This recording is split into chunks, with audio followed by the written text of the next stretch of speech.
Lieutenant Daniel Rourke was used to being underestimated. Humans had only recently joined the Galactic Concord. Among the thousands of starfaring species, humanity was still small, still new, and still considered fragile. Many saw them as a hard-working species, resilient perhaps, but far too impulsive to be trusted with important political tasks.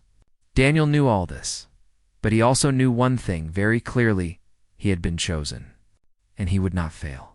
His orders were simple in words, but dangerous in truth: protect Ambassador Celera Vera of the Vulpine Dominion on her journey to the Concord Summit. The summit was where treaties were debated, alliances forged, and sometimes empires reshaped.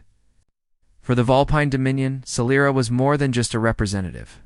She was a rising voice for peace in a galaxy that had grown tired of endless wars. To her enemies, however, she was a target. Daniel stood in the docking bay of the Concord vessel's Silver Dawn, watching as the sleek shuttle descended. He straightened his uniform, brushing invisible dust from the shoulders. His uniform was plain gray with blue markings, human standard issue, far less ornate than the uniforms of alien guards. He felt the stares of the other species' escort-scaled soldiers with bright armor, Tyode guardians with long chitin blades, towering reptilian wardens in ceremonial robes. Compared to them, Daniel looked almost ordinary. But when the shuttle door opened and Celera Vera stepped down the ramp, all eyes turned toward her. She was tall, with smooth russet fur along her face and pointed ears that twitched with alertness. Her eyes were amber, sharp and unreadable, yet her steps carried the practiced grace of someone who had walked the halls of power her entire life. Daniel saluted smartly. "Lieutenant Daniel Rourke, at your service, Ambassador." She studied him, ears tilting slightly. He wondered if she was amused or disappointed. Vulpines were known for their keen instincts, for reading the smallest changes in body language. She must have seen the tension in his stance. "You are human," she said simply. "Yes, Ambassador." For a heartbeat, there was silence. Then, with the faintest flick of her tail, she replied, "Very well. Walk with me." The escort mission began quietly. The Silver Dawn launched from the docking bay, gliding into the busy streams of ships converging on the Concord station. Daniel kept close to Celera at all times, scanning the corridors, watching for unusual movements. He carried only a sidearm and a small kinetic shield emitter. Other species escorts carried weapons that looked like heavy cannons or plasma blades. Again, Daniel felt small, but he stayed professional. He knew his role was not to intimidate, but to protect. Protection required patience, awareness, and when the time came, sacrifice. Over the next 2 days of travel, Daniel observed Celera carefully. She spoke little to him, most of her time spent in private chambers preparing her speeches and reports. When she did address him, it was always formal, polite, but distant. Yet Daniel noticed things. He noticed how she always walked with her head high, but when she thought no one was watching, her ears drooped with exhaustion. He noticed how carefully she guarded her datapads, as though she expected them to be stolen. And he noticed the faint flicker of her eyes toward him whenever they entered a crowded room. As though she were measuring whether a human could truly be relied upon. On the third day, danger came. The Silver Dawn passed through a narrow trade route, a stretch of space known for pirate ambushes. Concord patrols usually kept the routes clear, but with so many ships moving toward the summit, security was stretched thin. Daniel was on watch near the ambassador's quarters when alarms blared. "Unidentified vessels approaching," shouted the captain over the comms. "Shields up." The ship shook violently as plasma fire struck its hull. Daniel braced himself against the wall, heart pounding. Pirates, or worse, mercenaries. "Ambassador, we need to move," Daniel barked, already activating his shield emitter. A shimmering blue barrier flickered to life around his arm. Celera stepped into the corridor, calm but alert. "Where?" "Secondary safe room." "This way." They ran, the corridor filling with the sound of klaxons. The ship rocked again, sending sparks flying from exposed panels. Crew members rushed past, some carrying weapons, others carrying wounded. Daniel kept Celera behind him, eyes scanning for threats. Then the first attackers appeared. Three figures in dark armor smashed through a side door. Plasma rifles raised. Their helmets bore no markings, but Daniel could tell immediately they weren't simple pirates. These were professionals, mercenaries. Down. Daniel shouted. He shoved Celira behind cover and raised his shield. Plasma bolts slammed into it, burning bright against the barrier. The force rattled his arm, but he held firm. With his free hand, he drew his sidearm and returned fire. His shots were less powerful than theirs, but precise. One mercenary fell, armor sparking. The others pressed forward. Daniel gritted his teeth, stepping out from cover to draw their fire. He felt heat sear across his shoulder as a plasma bolt grazed him, burning through uniform and skin alike. Pain flared hot, but he ignored it. He had to buy Celira time. Go. He shouted, "Move to the safe room." But Celira did not move. Instead, she crouched behind him, eyes wide. Her amber gaze fixed on the blood seeping from his wound. "Lieutenant, you're injured." "Not the first time," Daniel growled, forcing himself to stay on his feet. His shield flickered, its energy nearly drained. He fired again, dropping the second mercenary. But the third raised a heavy weaponer, charge cannon that could melt through barriers in seconds. Daniel knew what he had to do. He surged forward, abandoning cover, and tackled the mercenary head-on. The two crashed against the wall, the weapon discharging wildly. Daniel felt fire tear across his side as another shot grazed him, but he drove his fist into the mercenary's helmet again and again, until the figure collapsed. Blood dripped freely from his shoulder and side now, but he kept his weapon raised. The corridor was clear for the moment. Celira stepped forward, her composure shaken. She reached for him, then stopped herself, as though torn between instinct and protocol. "You could have died," she whispered. "That's the job," Daniel said, forcing a grim smile. "Protect the ambassador." Her amber eyes locked onto his, and for the first time Daniel saw something new in them, not just calculation, not just distance, but something like recognition. More alarms blared. The ship's captain announced that the attackers had been repelled, but only narrowly.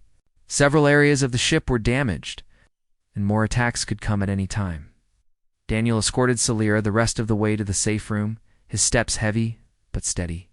He refused to show weakness even as every breath burned like fire. Inside the reinforced chamber, medics rushed to treat him. Celira stood nearby, her tail flicking anxiously, ears pinned low. When the medic applied a sealant to Daniel's wounds, Celira finally spoke, her voice quiet but steady. "Lieutenant Rourke, you bled for me." Daniel chuckled, though it came out more like a cough. "Like I said, that's the job." But Celira did not look away. For the first time, the mask of a perfect diplomat cracked, and Daniel saw the truth his sacrifice had touched her. The ship limped onward to the Concord summit. Daniel was moved to medical care, and Celira was left to prepare for the storm of politics ahead. Yet something had already changed between them. One human had bled for one Vulpine, and though no one else yet realized it, that single act would echo far beyond the walls of the Silver Dawn. The medical bay of the Silver Dawn was quiet, except for the steady hum of machines. Daniel lay on a clean white bed, his shoulder and side wrapped in healing pads that glowed faint blue. The ship's medic, a short insectoid with delicate antennae, hovered nearby. Adjusting the monitors, "You are stable now," the medic clicked, "but you must not strain yourself. Human bodies heal slowly compared to most species." Daniel managed a faint smile. "I'll keep that in mind." When the medic left, silence returned. Daniel's mind replayed the ambush again and again. The mercenaries had been trained, too disciplined for simple raiders. Someone had sent them specifically after Celira. That much was clear. The door to the bay opened with a soft hiss. Daniel turned his head and saw Ambassador Celira step inside. She was still in her ceremonial robes, her fur brushed smooth. But there was a weariness in her posture. "Lieutenant Rourke," she said softly. Daniel tried to sit up straighter. "Ambassador should rest," she said. Walking closer, "I'm fine," he answered. Though the stiffness in his voice betrayed the pain still burning in his side, She tilted her head, studying him with those sharp amber eyes. You risked your life for mine. That is not something I will forget. Daniel shook his head. It was duty. Nothing more. Celira's tail twitched. Duty, perhaps? But it is rare to see duty carried so far. Many would have protected me only until the risk grew too great. Daniel hesitated. He wasn't used to receiving this kind of attention from high-ranking officials. Maybe humans are just stubborn, he said, half-joking. Celira allowed the faintest flicker of a smile to touch her lips. Stubbornness may be underestimated. Arrival at the Concorde station 2 days later, the Silver Dawn limped into the vast orbit of the Concorde station. The structure was colossal, a ring larger than a planet's moon filled with lights and traffic. Ships of countless designs entered and departed, their hulls bearing the marks of hundreds of civilizations. Daniel stood on the observation deck with Celira, his wounds still healing, but covered under his uniform. The station looked peaceful from a distance, but he knew beneath that calm surface. Politics was a battlefield sharper than any plasma blade. Impressive, Daniel muttered. Celira's ears twitched. It is said every alliance, every betrayal, and every war of the last 2 centuries has begun or ended here. Daniel gave a low whistle. Comforting. Celira did not answer, but her eyes lingered on the station with a mix of pride and caution. When they disembarked, the docking bay was filled with delegations.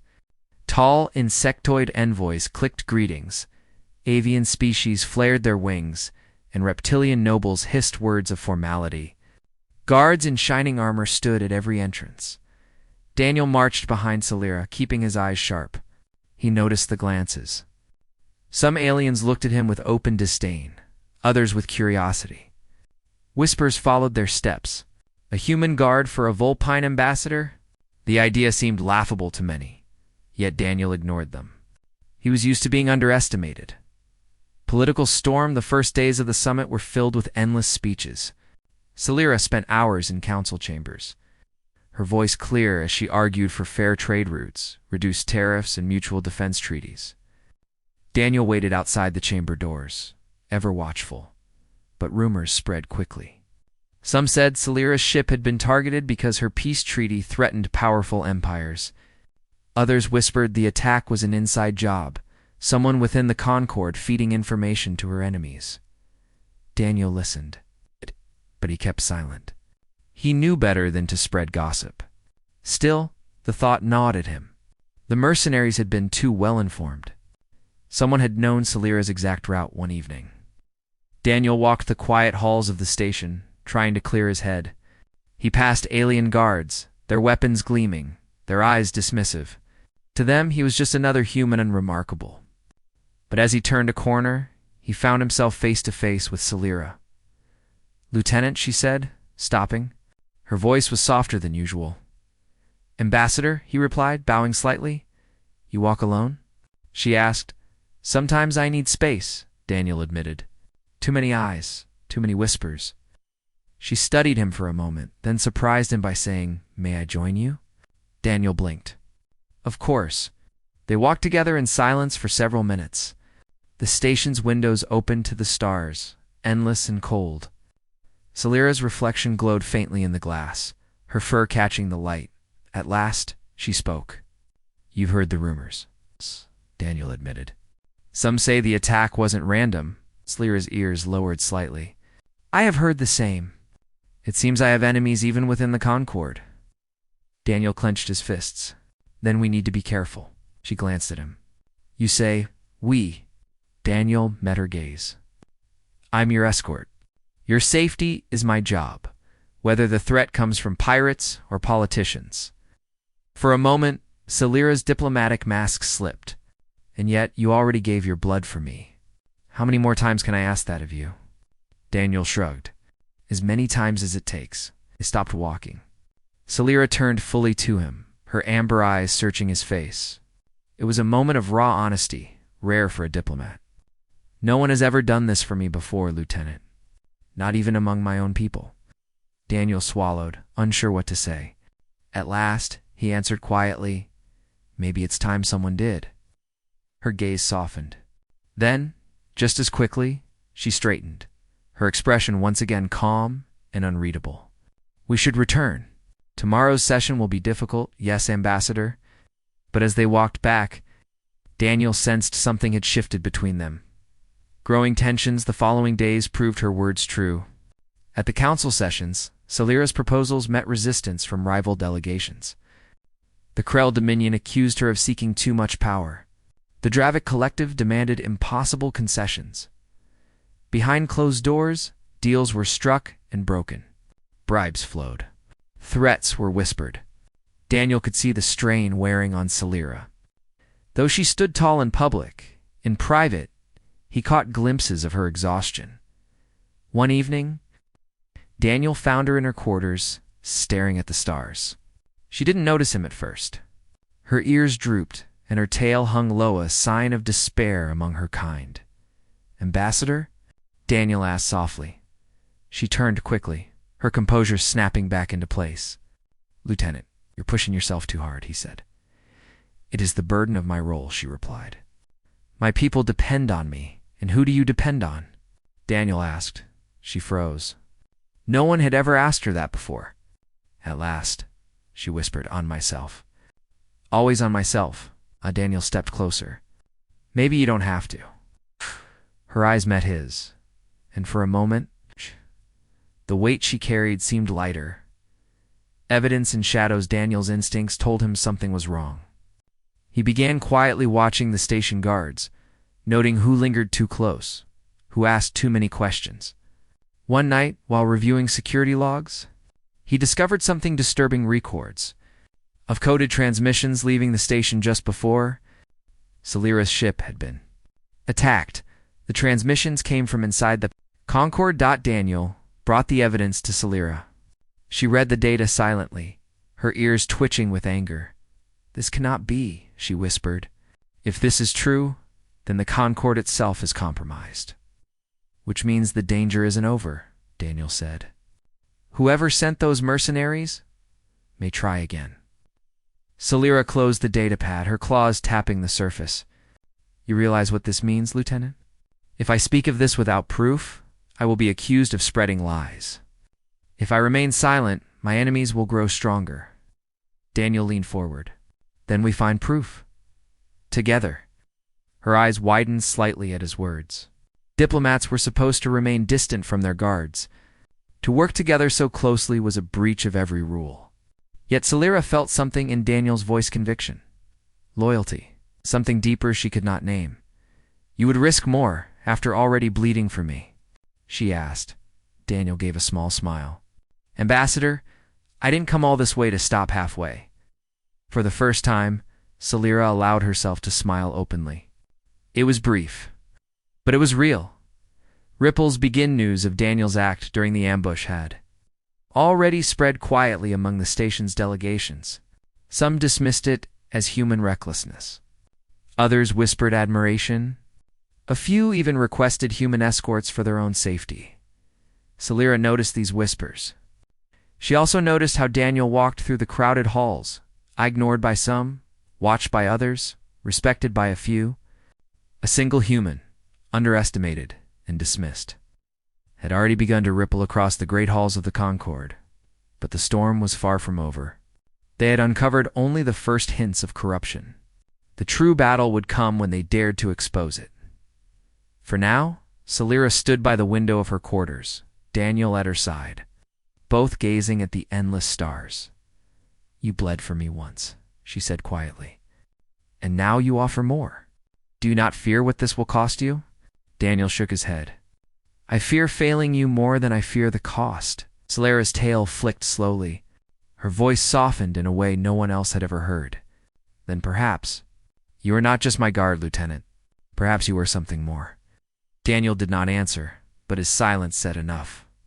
Outside, the Concorde spun on, unaware that, within its walls, one human and one Vulpine had already begun to change the course of history. The Concorde summit entered its most dangerous stage. For days, speeches had filled the great council chambers. Some were calm, some angry, and some filled with veiled threats. But now the time had come for treaties. This was when words on datapads could become chains around entire civilizations.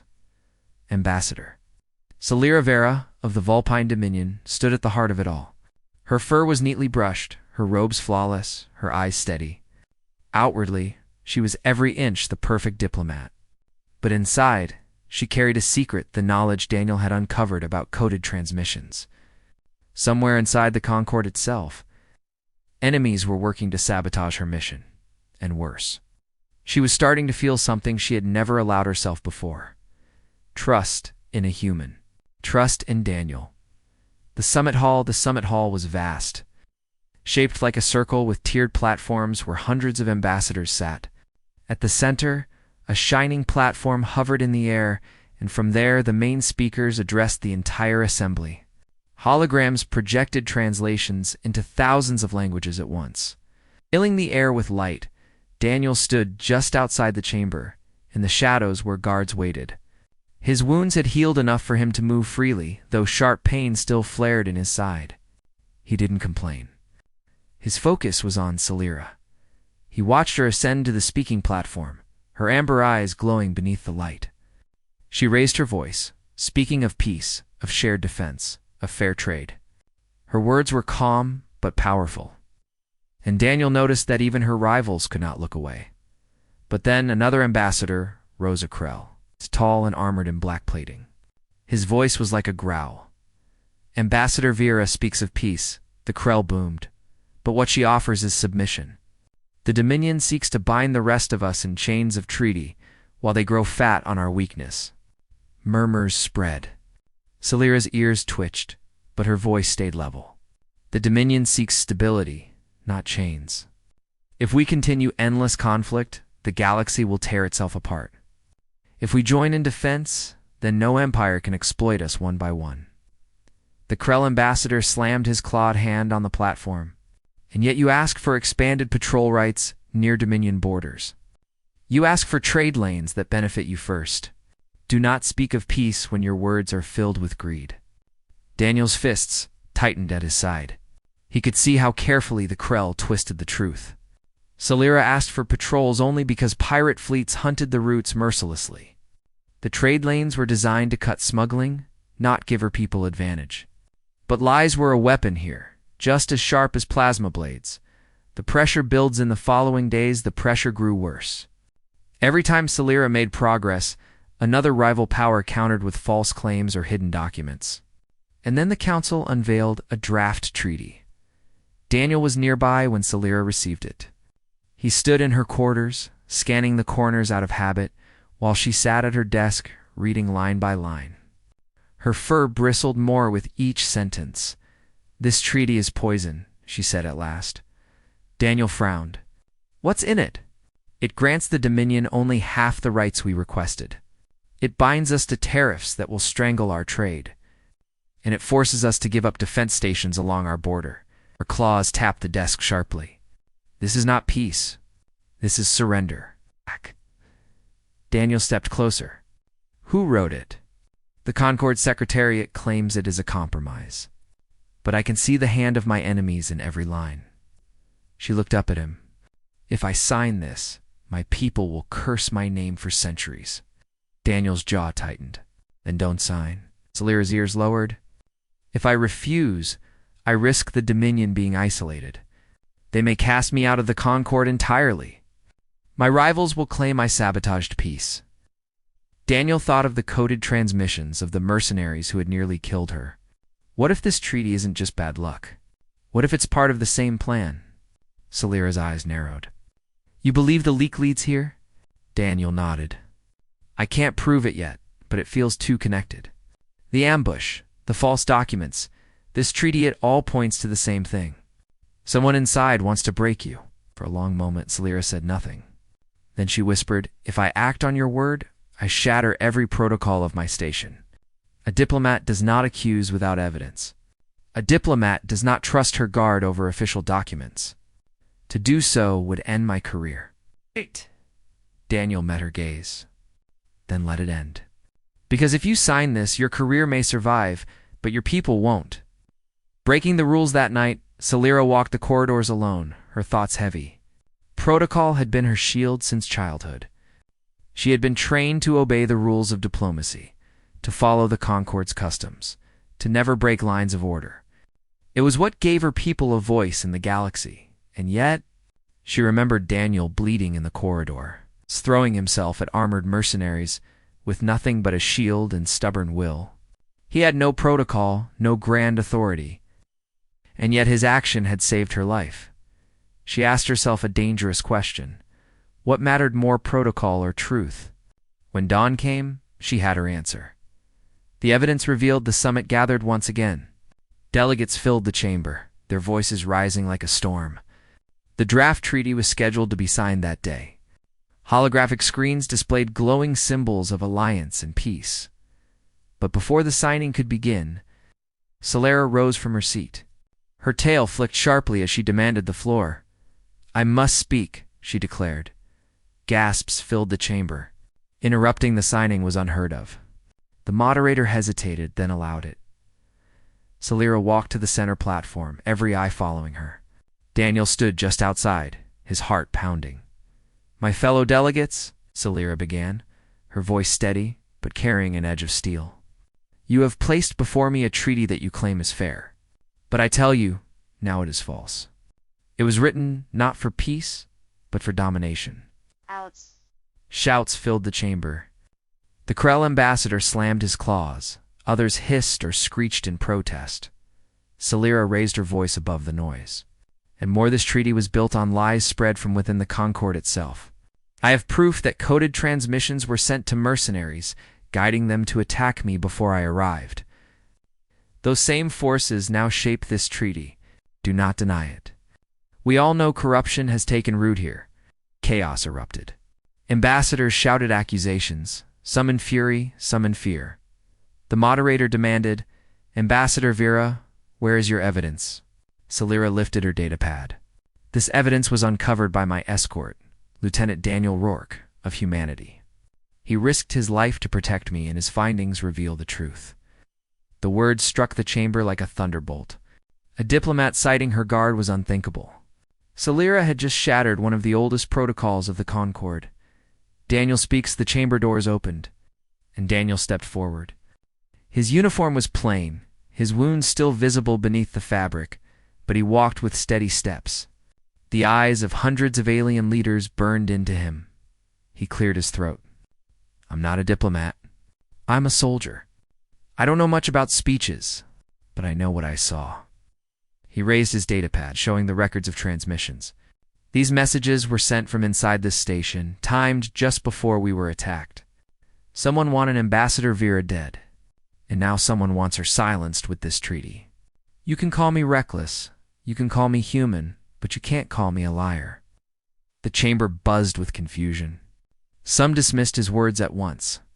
Others leaned forward, intrigued. Solara's voice rose again.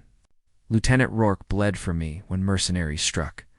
Would a man who gave his life's blood waste it on lies? I trust him more than I trust the hands that wrote this treaty." The chamber fell into uproar. Protocol was broken, lines of tradition shattered. Some called for Solara's censure, others demanded an inquiry. But a seed had been planted. The fallout the session ended in chaos.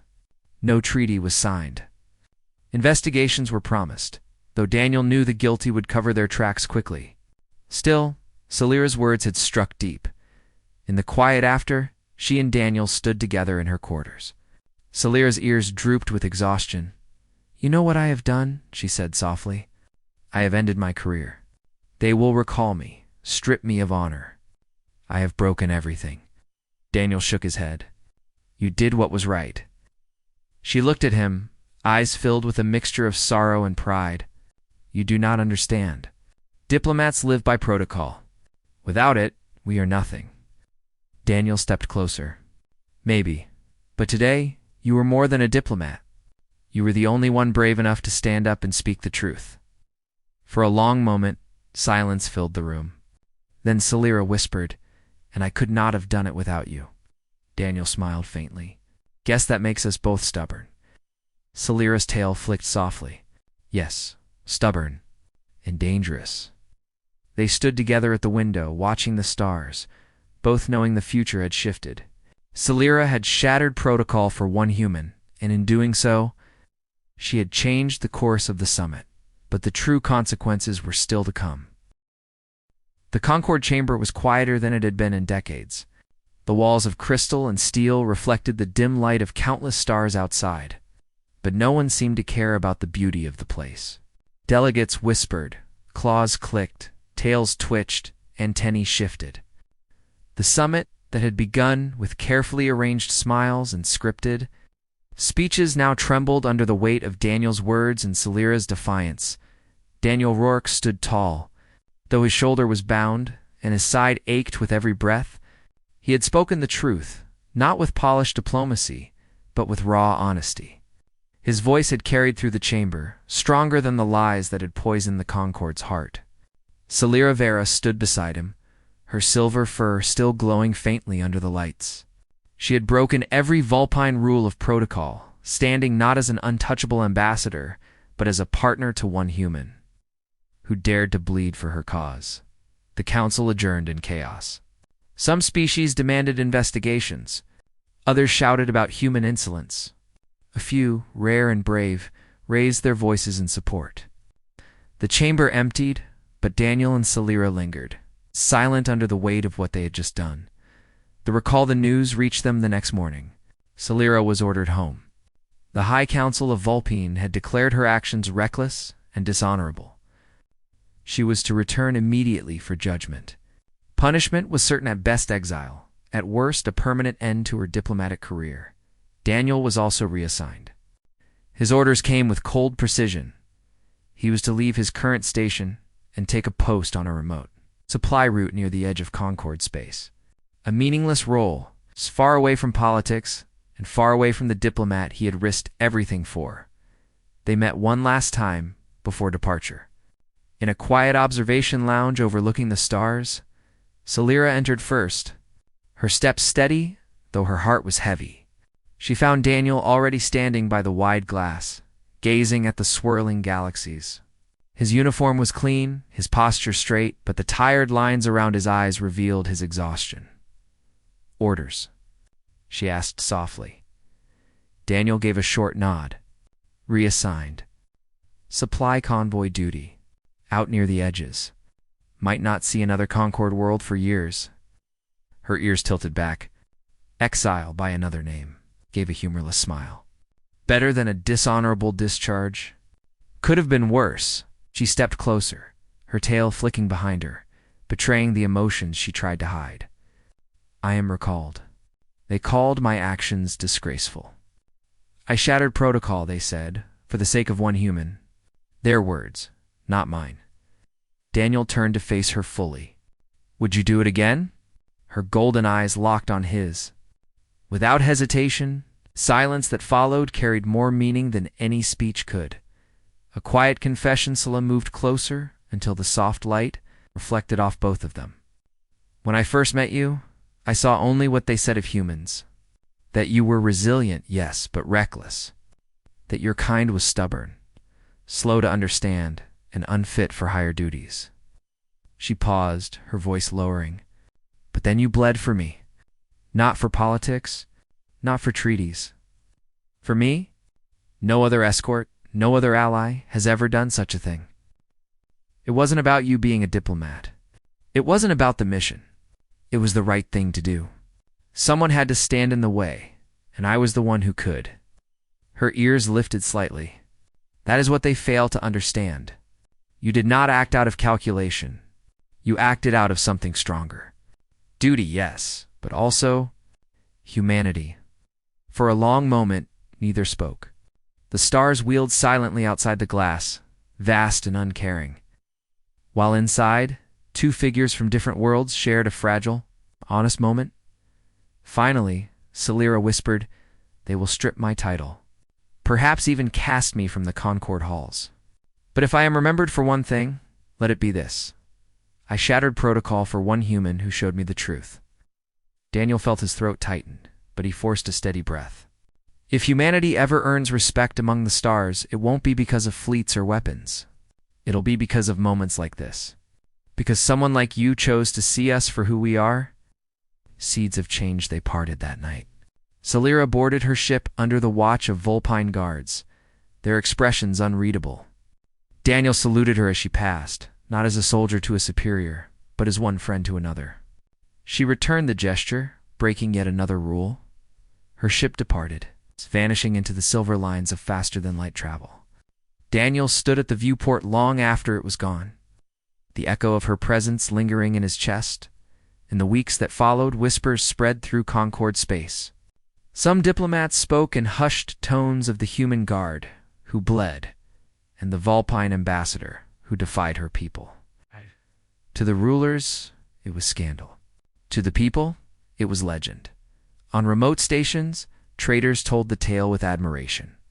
In academies, young cadets, Salian and human alike, spoke of courage not written in treaties but shown in blood. A few even requested human escorts for their missions. Citing the bravery of Lieutenant Daniel Rourke as proof of humanity's worth, exile and duty Daniel carried out his new post with quiet strength. The supply routes were lonely and uneventful, but he never let the boredom weaken his discipline.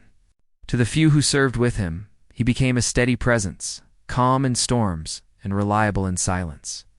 Yet in the quiet hours, when the stars outside stretched endlessly, his thoughts returned to Celira. He imagined her standing before the Vulpine High Council, defiant even as they stripped her of titles. He hoped silently that she still carried the same fire he had seen in her eyes. Celira's trial, far away. Celira faced her judgment.